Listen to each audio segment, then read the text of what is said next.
겨울 오후 한지우는 아버지의 시골집 거실 한가운데 멍하니 서 있었습니다. 47살의 지우는 눈가는 부어 있었지만 눈물은 이미 말라 있었습니다. 손에는 아버지의 영정 사진이 들려 있었습니다. 낡은 나무 마루, 오래된 가구들, 벽에 걸린 색바랜 가족 사진. 창문 너머로 희미한 햇살이 들어왔습니다. 집 곳곳에는 아버지의 손때가 묻어 있었습니다. 직접 만든 책장, 손수 깎은 나무 의자, 비뚤어진 액자까지. 지훈아, 이제 정리 좀 하자. 이모가 부엌에서 나왔습니다. 65살의 이모는 앞치마를 두른 채 검은 비닐봉지를 들고 있었습니다. 오래 두면 냄새만 배어. 아무도 안 사는 집은 금방 망가진다고. 지훈은 벽을 쓰다듬으며 말했습니다. 이게 다 아버지 손이었네. 저 벽도 저 문도. 그래도 정은 없었잖아. 연락도 끊겼고. 7년이나. 지우는 아무 말 없이 고개를 끄덕였습니다. 이모가 한숨을 쉬며 서랍을 뒤적였습니다. 그게 더 미안해요. 지훈이 조용히 말했습니다. 미안하면 살아계실 때 왔어야지. 이제 와서 미안해봤자 아무 소용없어. 냉정한 말이었지만 이모의 눈시울도 붉었습니다. 지우는 대답하지 못하고 시선을 돌렸습니다. 지우는 아버지 방문을 열어보았습니다. 좁고 어두운 방이었어요. 이불은 낡았고 옷장 위에는 먼지가 수북했습니다. 책상 위에는 돋보기, 볼펜 몇 자루 그리고 오래된 공구들이 놓여 있었습니다. 지우는 책상 위에 놓인 낡은 사진 한 장을 집어들었습니다. 사진 속에는 초등학생 시절의 지훈이 아버지 손을 잡고 웃고 있었습니다. 지훈의 눈가가 떨렸습니다. 나 이렇게 웃었었나? 그녀는 혼잣말로 중얼거렸습니다. 서랍을 열어보던 지훈은 그때 서랍 깊숙한 곳에서 뭔가 달각 걸리는 걸 느꼈습니다. 지훈이 힘을 주어 끄집어냈습니다. 낡은 공책 한 권이었죠. 겉표지에는 삐뚤빼뚤한 글씨로 이렇게 쓰여 있었습니다. 지훈이에게. 지훈은 숨을 멈췄습니다. 손이 떨렸습니다. 그날 밤 지훈은 거실 소파에 앉아 공책을 무릎에 올렸습니다. 이모는 부엌에서 설거지를 하고 있었어요. 지훈은 조심스럽게 첫 장을 넘겼습니다. 공책 속에는 아버지의 목소리가 담겨 있었습니다. 지훈이가 10살이던 날 처음으로 내게 화를 냈다.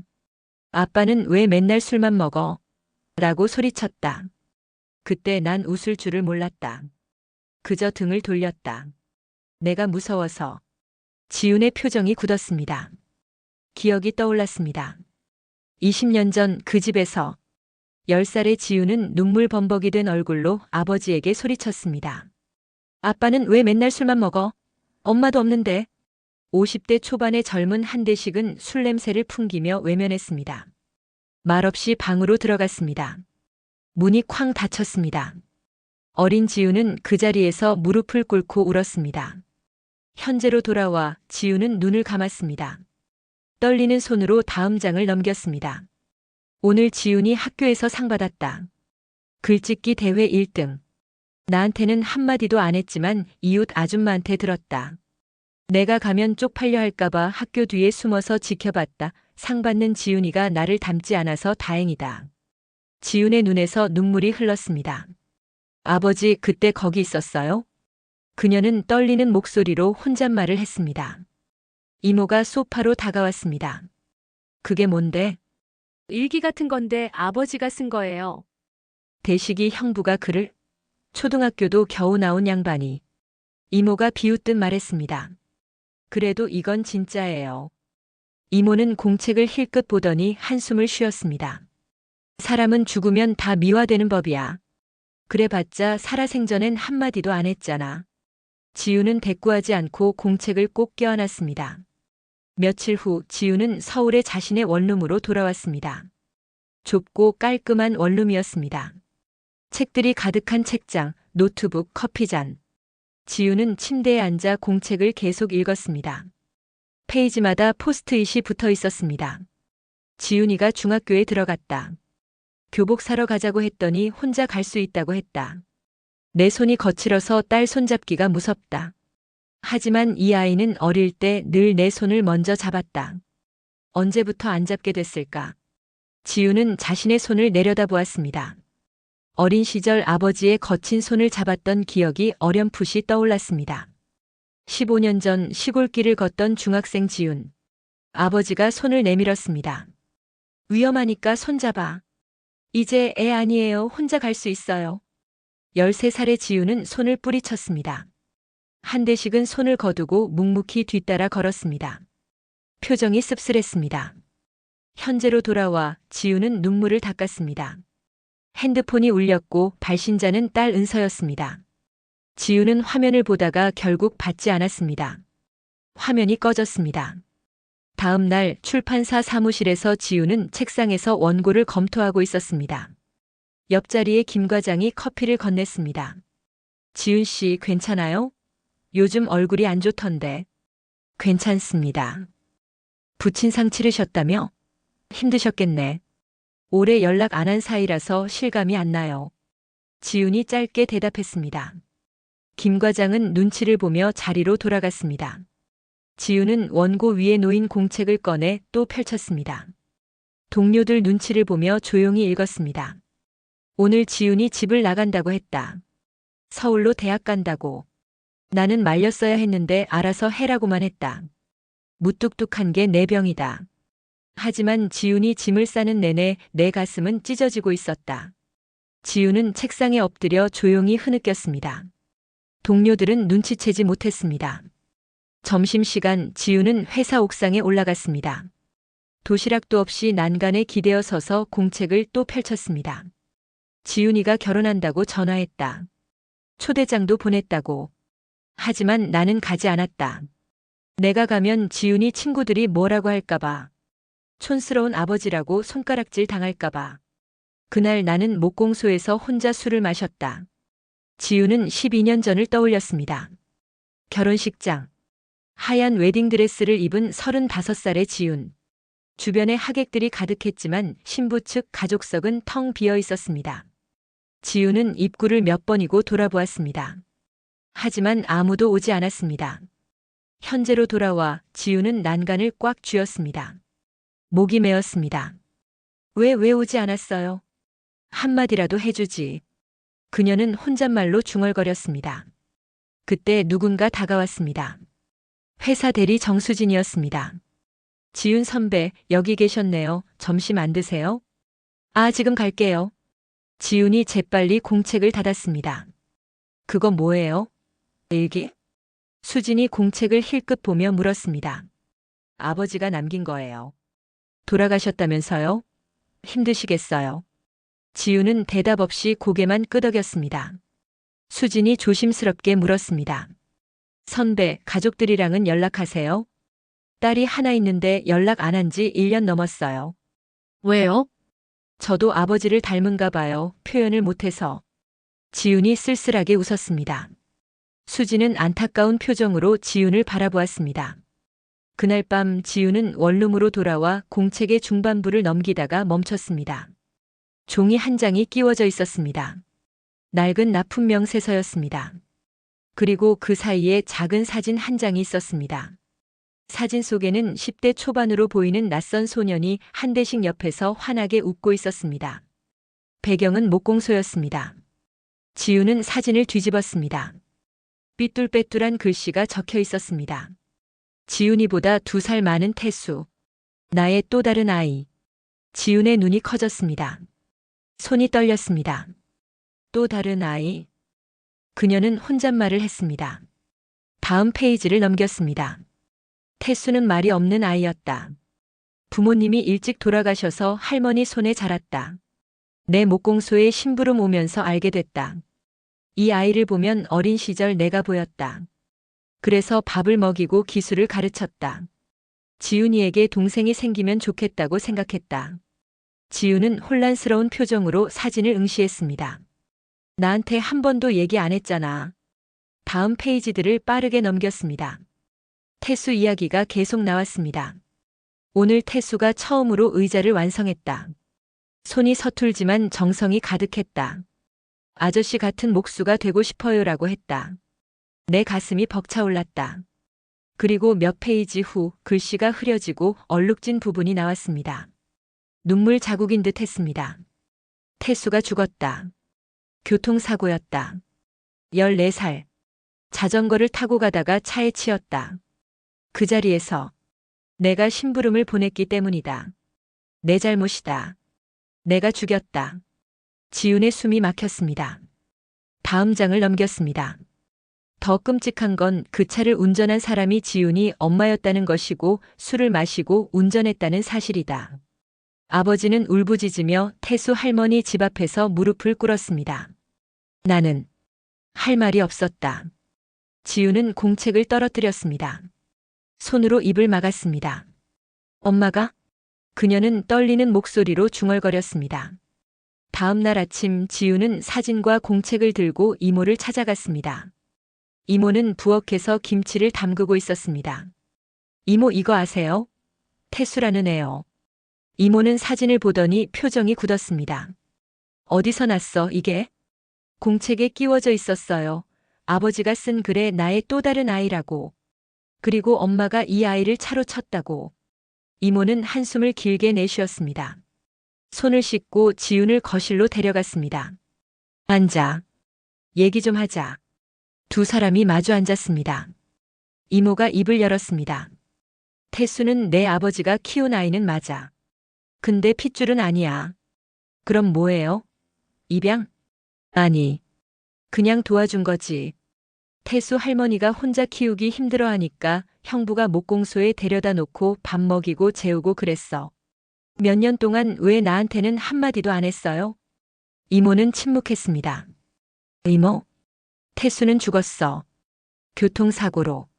그때 내가 고등학생이었나? 지우는 충격을 받았습니다. 죽었다고요? 형부가 그 일로 많이 망가졌지. 그 후로 술을 더 마시게 됐고. 사고가 어떻게 난 건데요? 이모는 망설이다가 입을 열었습니다. 내 엄마가 운전하던 차였어. 지훈의 숨이 멎었습니다. 내 엄마가 술 마시고 운전했어. 태수가 자전거 타고 가다가 그 자리에서 죽었어. 14살이었지. 지훈의 눈물이 쏟아졌습니다. 손으로 입을 막았습니다. 내 엄마는 그 일로 감옥 갔고 나온 후에 이혼했잖아. 형부는 그 죄책감을 혼자 짊어졌어. 태수 할머니한테 매달 돈 보내고 제사까지 챙기고 나는 아무것도 몰랐어요. 지훈이 떨리는 목소리로 말했습니다. 형부가 내가 알까봐 숨긴 거야. 내가 엄마를 미워하게 될까봐. 내가 죄책감에 시달릴까봐. 지훈은 고개를 떨궜습니다. 눈물이 뚝뚝 떨어졌습니다. 형부는 내가 평생 그 짐을 지고 살까봐 무서웠던 거야. 그래서 혼자 다 떠안았어. 그럼 아버지는 평생 혼자. 그래. 혼자 견뎠지. 그게 형부 방식이었어. 이모도 눈물을 닦았습니다. 그날 밤 지우는 침대에 앉아 멍하니 있었습니다. 손에는 태수 사진이 들려 있었습니다. 핸드폰이 울렸습니다. 또 딸 은서였습니다. 이번에는 지훈이 전화를 받았습니다. 여보세요. 엄마. 이제야 받네요. 은서의 목소리는 차가웠습니다. 미안해. 바빴어. 외할아버지 돌아가셨다며요? 이모한테 들었어요. 응. 저한테는 왜 연락 안 했어요? 장례식도 끝났다며요. 너 바쁘잖아. 시험 기간이라고 했고. 그게 핑계예요? 엄마는 맨날 그러잖아요. 혼자 다 결정하고 나중에 알려주고. 지우는 대답하지 못했습니다. 엄마, 우리 언제까지 이럴 거예요? 은서야. 지훈의 목소리가 떨렸습니다. 아빠랑 이혼한 것도 그렇고 나한테 상해 한 번 없이 다 혼자 결정했잖아요. 나도 가족인데. 미안해. 엄마가 잘못했어. 긴 침묵이 흘렀습니다. 엄마, 나 외할아버지 얼굴도 기억 안 나요. 어릴 때 한두 번 본 게 다예요. 엄마 잘못이야. 왜 그렇게 사셨어요? 왜 외할아버지랑 연락 끊고 사셨어요? 지훈의 눈물이 흘렀습니다. 엄마도 이제야 알았어. 아버지가 어떤 분이었는지. 무슨 말이에요? 은서야, 엄마 너 보러 갈게. 얘기 좀 하자. 알았어요. 전화가 끊겼습니다. 지훈은 공책을 펼쳤습니다. 지훈은 아버지의 공책을 통해 자신이 몰랐던 진실과 마주했습니다. 태수라는 소년의 존재. 엄마의 사고, 그리고 아버지가 평생 홀로 짊어진 죄책감, 혼란과 슬픔 속에서 지우는 딸 은서에게 전화를 걸었습니다. 이제 그녀는 진실을 찾아 나서기로 결심합니다. 며칠 후 지우는 사진 속 배경을 단서로 작은 시골 마을을 찾아갔습니다. 낡은 목공소 앞, 간판은 녹슬었고 문은 굳게 잠겨 있었습니다. 거기 누구 찾아요? 옆 가게에서 한 할머니가 물었습니다. 혹시 한대식 씨 아세요? 대식이? 아, 돌아가셨다며. 안 됐어. 지우는 조심스럽게 물었습니다. 여기서 일하셨나요? 옛날에. 10년도 더 됐지. 그때 아들 하나 데리고 있었는데. 태수요? 맞아. 태수. 착한 애였는데. 하늘로 먼저 갔지. 할머니는 지훈을 마을 뒤편 작은 공동묘지로 안내했습니다. 비석 하나가 서 있었습니다. 박태수지묘. 지훈은 무릎을 꿇고 비석 앞에 앉았습니다. 눈물이 흘렀습니다. 태수야. 미안해. 이제야 왔어. 엄마가 너를. 목이 메어 더 이상 말을 잇지 못했습니다. 그때 누군가 다가오는 발소리가 들렸습니다. 지훈이 고개를 들자 30대 후반으로 보이는 남성이 서 있었습니다. 혹시 한대식 씨 따님이세요? 네. 근데 누구세요? 저는 태수 사촌이에요. 박민준이라고 합니다. 민준은 지훈을 근처 작은 식당으로 데려갔습니다. 그리고 낡은 앨범 한 권을 꺼냈습니다. 이거 보세요. 태수 사진들이에요. 앨범 속에는 태수와 한대식의 사진들이 가득했습니다. 목공소에서 함께 일하는 모습, 나란히 앉아 밥 먹는 모습. 민준이 말을 이었습니다. 태수는 부모님을 일찍 여의고 할머니 손에 컸어요. 말이 없고 소심한 아이였죠. 근데 아버님을 만나고 나서 달라졌어요. 웃기 시작했고 꿈도 생겼어요. 목수가 되고 싶다고 했어요. 지우는 사진을 보며 눈물을 닦았습니다. 사고는 어떻게 난 거예요? 민준의 목소리가 무거워졌습니다. 비 오는 날이었어요. 태수가 자전거 타고 심부름 가다가 차에 치였죠. 운전자가 제 엄마였대요. 알아요. 할머니가 처음에는 원망을 많이 하셨죠.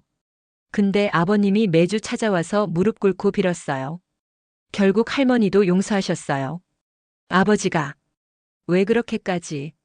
아버님은 말씀하셨어요. 내가 태수를 목공소에 데리고 오지 않았으면 사고도 안 났을 거다라고 자책하셨던 거죠. 하지만 그건 아버님 잘못이 아니에요. 아버님은 태수한테 유일한 빛이었어요. 민주는 봉투 하나를 꺼냈습니다. 이거 할머니가 돌아가시기 전에 아버님께 드리라고 하셨는데 전하지 못했어요. 이제 따님이 받으세요. 지훈이 봉투를 열자 안에는 편지 한 장과 낡은 목각 인형이 들어 있었습니다. 나무로 깎은 작은 새였습니다. 편지를 펼쳐 읽는 지훈의 손이 떨렸습니다. 대식 씨, 이젠 그만 괴로워하시오. 태수는 당신 덕에 마지막까지 행복했소. 이 인형은 태수가 당신한테 배워서 만든 거요. 선물하려다 못했지. 부디 평안하시오. 지우는 인형을 꼭 쥐었습니다. 눈물이 뚝뚝 떨어졌습니다. 민준이 덧붙였습니다. 아버님은 태수 기일마다 여기 오셨어요. 한 번도 거르지 않고 마지막까지. 그날 밤 지우는 원룸으로 돌아와 공책의 마지막 페이지를 펼쳤습니다. 손이 떨렸습니다. 아버지의 마지막 글이 적혀 있었습니다. 지훈아, 이 글을 읽고 있다면 나는 이미 내 곁에 없겠지. 미안하다. 내가 좋은 아버지가 되지 못해서, 말 한마디 제대로 못해서, 태수 일은 내게 짐 지우고 싶지 않았다. 내 엄마도 마찬가지다. 엄마는 실수했을 뿐이야. 나쁜 사람이 아니다. 부디 엄마를 미워하지 마라. 너는 내 자랑이었다. 글도 잘 쓰고 똑똑하고 강한 아이. 나는 내가 나를 닮지 않아서 다행이라고 생각했다. 하지만 이제는 안다. 내 안에도 내가 있다는 걸. 내가 무뚝뚝한 것도 표현이 서툰 것도 다 나를 닮았구나. 내가 떠난 뒤에도 이 공책을 읽게 된다면 미워하지 마라. 나는 내가 행복하길 바란다. 그것만이 내 소원이다. 그리고 부탁이 하나 있다. 내 딸 은서. 그 아이를 사랑해 주렴. 내가 너한테 못해준 것들을 은서한테는 해주렴. 늦지 않았다. 아직 늦지 않았어. 지훈의 눈에서 눈물이 쏟아졌습니다. 공책 밑에는 진료비 영수증들이 붙어 있었습니다. 지훈이 대학 다니던 시절의 등록금, 병원비, 생활비 모두 아버지가 몰래 갚아준 것들이었습니다. 지훈은 10년 전을 떠올렸습니다. 맹장염 수술을 받고 병원 침대에 누워있을 때였습니다. 간호사가 말했었죠. 보호자분 오셨어요. 복도에서 아버지가 멀찍이 서 있었습니다. 눈이 붉었습니다. 지훈이 부르려 했지만 아버지는 고개만 끄덕이고 돌아섰습니다. 간호사가 덧붙였습니다. 수술비는 벌써 다 내셨던데요. 아버님이 새벽부터 오셔서 기다리셨어요. 지훈은 공책을 가슴에 꼭 껴안았습니다. 미안해요. 제가 몰랐어요. 제가 바보였어요. 그때 핸드폰이 울렸습니다. 딸 은서였습니다. 지훈은 눈물을 닦으며 전화를 받았습니다. 여보세요? 엄마, 나 지금 기숙사 앞이야. 엄마 온다고 했잖아. 은서야, 미안해. 엄마가 지금 갈게. 조금만 기다려. 엄마 울었어? 목소리 이상해. 지훈의 눈물이 다시 쏟아졌습니다. 은서야. 엄마가 미안해. 진심으로 미안해. 엄마가 잘못했어. 너한테 사랑한다는 말도 제대로 못했고 안아주지도 못했고. 엄마 괜찮아? 무슨 일 있어? 아무 일 없어. 그냥 너한테 하고 싶은 말이 많아서 너 보고 싶어. 은서의 목소리가 부드러워졌습니다. 나도 보고 싶어, 엄마. 지금 갈게. 기다려. 1시간 후 지훈은 기숙사 앞에서 은서를 만났습니다. 두 사람은 멀리서 서로를 바라보다가 천천히 다가갔습니다. 지훈이 먼저 은서를 껴안았습니다. 미안해. 엄마가 정말 미안해. 은서는 놀라서 굳어있다가 천천히 엄마를 껴안았습니다. 엄마. 사랑해, 은서야. 엄마가 표현을 못했지만 항상 사랑했어. 은서는 엄마 품에서 울었습니다. 나도 사랑해, 엄마. 두 사람은 한참 동안 껴안고 서 있었습니다. 근처 카페에서 지훈은 공책을 꺼냈습니다. 이거 봐. 외할아버지가 남긴 거야. 은서는 공책을 받아들고 천천히 읽기 시작했습니다. 페이지를 넘길 때마다 눈가가 촉촉해졌습니다. 외할아버지가 이렇게 쓰셨어요? 응. 엄마도 이제야 알았어. 외할아버지가 엄마를 얼마나 사랑하셨는지. 은서가 물었습니다.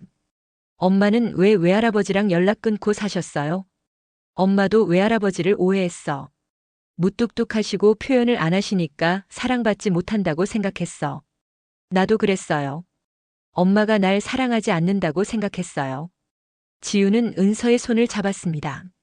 미안해. 엄마가 외할아버지를 닮아서인지 표현을 못했어. 하지만 은서야, 엄마는 너를 정말 사랑해. 알아요, 엄마. 외할아버지 마지막 글에 이렇게 쓰여 있어. 은서를 사랑해 주렴. 내가 너한테 못해준 것들을 은서한테는 해주렴. 은서는 공책을 꼭 쥐었습니다. 외할아버지 만나고 싶었는데. 엄마 잘못이야. 엄마가 너를 데려갔어야 했는데. 두 사람은 손을 꼭 잡고 울었습니다. 며칠 후 지훈과 은서는 함께 아버지의 시골집을 찾았습니다. 봄이 오고 있었습니다. 집은 여전히 낡고 조용했지만 이제 그 침묵이 다르게 느껴졌습니다. 은서는 처음 보는 외할아버지 집을 둘러보았습니다. 엄마가 여기서 자랐어요? 응. 저 방이 엄마 방이었어. 은서는 지훈의 옛 방으로 들어갔습니다. 낡은 책상, 오래된 옷장, 색바랜 포스터들. 책상 서랍에는 지훈의 옛 일기장들이 있었습니다. 엄마 일기장이다. 은서가 한 권을 펼쳐 읽었습니다. 오늘 아빠가 운동회에 안 왔다. 친구들은 다 부모님이 왔는데 나만 혼자였다. 창피했다. 아빠가 미웠다. 지훈은 씁쓸하게 웃었습니다. 엄마가 외할아버지를 많이 오해했어. 외할아버지는 왜 안 오셨어요? 공책에 쓰여 있었어. 내가 가면 지훈이가 창피해할까봐 학교 뒤에 숨어서 봤다고. 은서의 눈에 눈물이 맺혔습니다. 그때 지훈의 시선이 방문에 멈췄습니다. 문짝 모서리에 뭔가 새겨져 있었습니다. 가까이 가서 보니 못으로 새긴 글씨였습니다. 지훈이 방문은 아빠가 만든다. 세상에서 제일 튼튼하게. 지훈은 문을 쓰다듬었습니다. 눈물이 흘렀습니다. 아버지. 그녀는 그 앞에서 무릎을 꿇었습니다. 문짝을 꼭 껴안으며 흐느꼈습니다. 아버지. 왜 그때 한마디를 안 했어요? 왜 혼자 다 짊어지고 가셨어요? 이제야 다 들리네요. 아버지 목소리가. 이제야. 은서도 엄마 옆에 무릎 꿇고 앉아 지훈을 껴안았습니다. 괜찮아요, 엄마. 외할아버지는 알고 계실 거예요. 엄마가 얼마나 사랑하는지. 오후에 두 사람은 아버지가 가꾸던 작은 텃밭을 정리했습니다. 잡초를 뽑고 흙을 고르면서 은서가 말했습니다. 엄마, 우리 여기 꽃 심을까요? 좋은 생각이다. 외할아버지가 좋아하셨을 것 같아요. 지훈은 미소를 지었습니다. 외할아버지는 말이 없으셨지만 손으로 표현하셨어. 이 집 전체가 외할아버지 사랑이었어. 은서가 엄마를 바라보며 말했습니다. 엄마도 그래요. 말은 없지만 엄마가 해주신 것들이 다 사랑이었어요. 지훈은 눈물을 닦으며 딸을 껴안았습니다. 고마워, 은서야. 몇 달이 흘렀습니다. 지훈과 은서는 주말마다 아버지의 집을 찾았습니다. 텃밭에는 은서가 심은 꽃들이 피어 있었고 집은 두 사람의 손길로 조금씩 정돈되어 갔습니다. 어느 토요일 오후 지훈은 아버지가 만든 책상에 앉아 있었습니다. 책상 위에는 공책과 태수의 목각 인형이 놓여 있었습니다. 은서가 문을 두드렸습니다. 엄마, 점심 먹어요. 응, 지금 갈게. 지훈은 공책을 한 번 더 펼쳤습니다. 이제는 그 글귀들이 따뜻하게 느껴졌습니다. 마지막 페이지에는 여전히 그 문장이 있었습니다. 지훈아, 나는 내가 행복하길 바란다. 그것만이 내 소원이다. 지훈은 조용히 중얼거렸습니다. 아버지, 저 이제 행복해요. 은서와 다시 가까워졌어요. 아버지를 이해하게 됐고요. 감사합니다, 아버지. 거실에서는 은서가 도시락을 펼쳐놓고 있었습니다. 엄마, 빨리 와요. 김밥 식어요. 지금 간다. 지훈이 거실로 나오자 은서가 환하게 웃었습니다. 엄마, 다음 주에 외할아버지 묘 가요. 꽃 가져가서 심고 올래요. 그래, 좋아. 그리고 엄마, 저 방학 때 여기서 며칠 지내도 돼요? 외할아버지 집이 너무 좋아요. 지훈은 딸의 머리를 쓰다듬었습니다. 저녁이 되어 두 사람은 뒷마당에 앉아 하늘을 바라보았습니다. 별들이 하나둘 나타나기 시작했습니다. 외할아버지, 보고 싶어요. 한 번도 못 봤지만 공책 읽으면서 많이 알게 됐어요. 엄마를 정말 사랑하셨다는 거. 그리고 저도 사랑하셨을 거라는 거. 은서가 엄마 어깨에 머리를 기댔습니다. 두 사람은 함께 오래된 앨범을 뒤져 아버지의 사진을 찾았습니다. 젊은 시절 목공소 앞에서 찍은 사진이었습니다. 환하게 웃고 있는 아버지의 모습. 잘생기셨네요. 지훈과 은서는 사진을 액자에 넣어 거실 벽에 걸었습니다. 외할아버지, 안녕하세요. 손녀 은서예요. 앞으로 자주 올게요. 은서가 사진을 향해 인사했습니다. 지훈도 사진 앞에 섰습니다. 아버지, 저희 잘 지낼게요. 지켜봐 주세요. 오후에 두 사람은 집을 나서며 뒤를 돌아보았습니다. 낡았지만 따뜻한 집. 그 안에는 아버지의 사랑이 가득했습니다. 지훈과 은서는 그렇게 조금씩 아버지를 이해해갔습니다. 공책은 단순한 일기가 아니었습니다. 그것은 말하지 못한 사랑의 기록이었고 세대를 잇는 달이었습니다. 지훈은 아버지의 침묵 속에 숨겨진 사랑을 발견했고 은서는 엄마의 서투른 표현 속에 담긴 진심을 알게 되었습니다. 그들은 더 이상 같은 실수를 반복하지 않기로 했습니다. 사랑한다고 말하기를, 안아주기를, 함께 있어주기를 두려워하지 않기로 했습니다. 늦었다고 생각할 때가 가장 빠른 때라는 걸 그들은 배웠습니다. 당신의 부모님께, 자녀분께 사랑한다고 말해주세요. 늦기 전에. 구독과 좋아요, 알림 설정을 누르시면 다음 작품을 제일 빨리 들으실 수 있습니다. 감동과 지혜와 유머가 있는 불난 인생 별난 사연 기대해 주세요.